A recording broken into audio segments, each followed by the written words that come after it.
مسلمان غیر اسلامی ریاست میں، میں نے عرض کیا تھا کہ اس عنوان سے شاید یہ گمان ہوتا ہے کہ کوئی ملک، شاید پاکستان کو آپ سمجھ رہے ہیں کہ وہ اسلامی ریاست ہے۔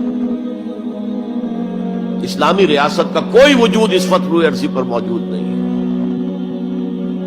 لہذا کوئی فرق نہیں ہے۔ اس پہلو سے کوئی فرق واقع نہیں ہوتا۔ مسلمان اکثریت کا ملک، مسلمان اقلیت کا ملک، کیا فرق واقع ہوا؟ کوئی فرق واقع ہے، اس لیے کہ اوپر تو نظام جو ہے وہی طاغوت کا نظام ہے، وہی سیکولر نظام ہے، وہی انٹرسٹ بیسڈ اکانومی کا جو ہے نظام ہے، وہی بے حیائی، بے پردگی اور فحاشی کا نظام ہے جو چلا آ رہا ہے، اور جس کو وہ اب social engineering programme under the United Nations Organization, social engineering, جس کے اصول کیا ہے؟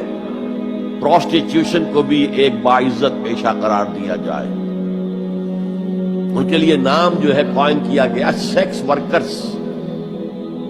ہومو سیکسولیٹی کو بھی ایک نارمل اورینٹیشن قرار دیا جائے۔ نارمل ہے، نارمل نہیں ہے۔ Nobody should object to it۔ عورت اور مرد بالکل برابر ہوں، شادی کے قوانین کے ضمن میں بھی اور ہر اعتبار سے برابر، وراثت میں بھی برابر۔ اور عورت اگر گھر کا کام کرے تو ویج طلب کر سکتی ہے مرد سے، شوہر سے، اور اگر وہ حمل کی سختیاں برداشت کرے اور وضع حمل کی تکلیف برداشت کرے، اس پر بھی وہ معاوضہ مانگ سکتی ہے شوہر سے۔ اس طرح کی چیزیں سوشل انجینئرنگ پروگرام، معاشرے کا تیا پانچا ہو گیا ان کے ہاں، فیملی لائف کے ٹکڑے ہو گئے، بکھر گئی فیملی لائف، ہے ہی نہیں، شادی کا بندھن نہیں۔ We are living together, that's all, we are not married. بچے بھی ہو رہے ہیں but we are not married, اس لیے کہ وہ میرج کے قوانین ایسے بنا دیے گئے ہیں کہ مرد اس کو گوارا کرنے کو تیار نہیں۔ آپ نے کسی سے میرج کی اور کچھ دنوں کے بعد آپ کی اس کے ساتھ نہیں بنی، طلاق دیں گے، آدھی پوری پراپرٹی، پورا اپنا سرمایہ آدھا دینا پڑے گا۔ کون مرد اس کے لیے تیار ہو؟ خامخواہ قائد۔ عورت کو تو مرد کی ضرورت ہے کہ نہیں ہے؟ وہ رہے گی میرے ساتھ۔ We are living together, we are not married.